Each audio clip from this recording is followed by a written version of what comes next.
Anda masuk bukan sekadar kerja, anda masuk ke dalam perjuangan.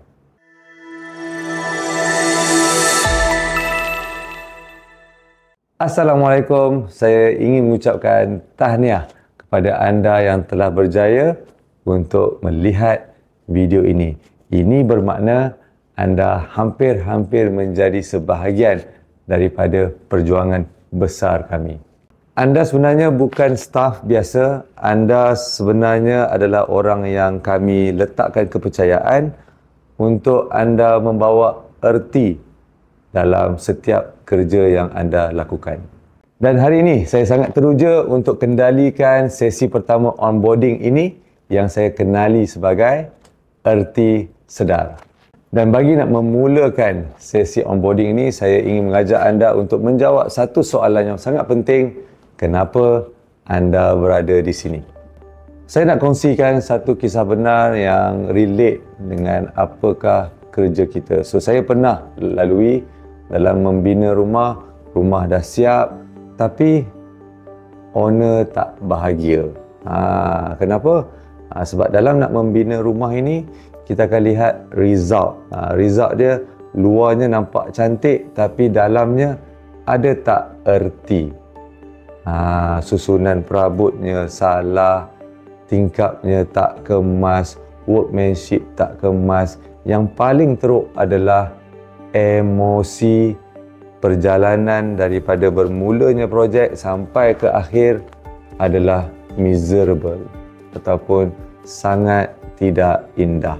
So daripada situ saya percaya, saya belajar bila nak membina rumah ni bukan sekadar nak membina struktur, tapi sebenarnya kita nak membina budaya kerja sampailah kita nak membantu untuk owner mendapat budaya duduk dalam rumah mereka secara lebih baik.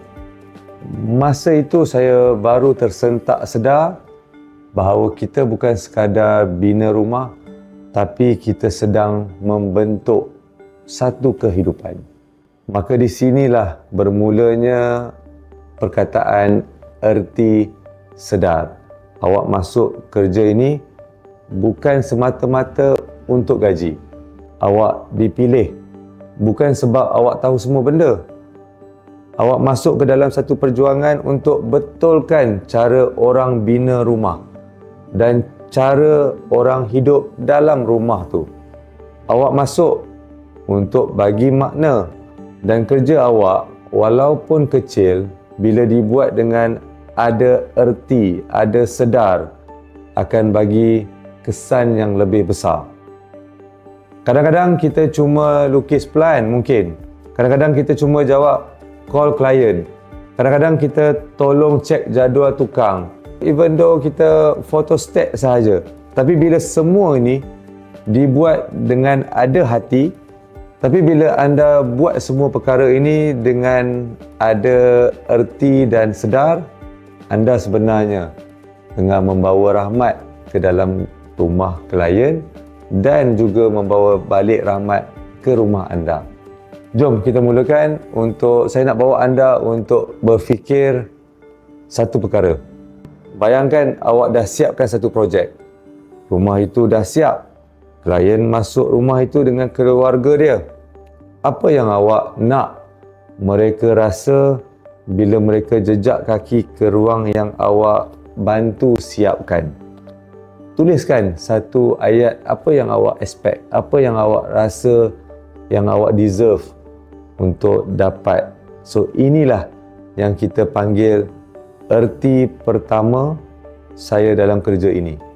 Inilah yang saya nak bantu anda jelas tentang erti pertama saya dalam kerja ini. Sebagai penutup, kami bukan perlu orang yang laju, tapi kami perlu orang yang menghargai. Setiap kerja itu ada erti dan ada amanah yang perlu diselesaikan. Hari ini awak baru bermula, tapi bila awak sedar kenapa awak ada kat sini, kenapa awak bermulanya hari ini, awak akan terus kuat walaupun kerja jadi berat. Selamat datang ke jalan ini. kita bukan cari staff yang biasa, tapi kita cari staff yang boleh membawa erti.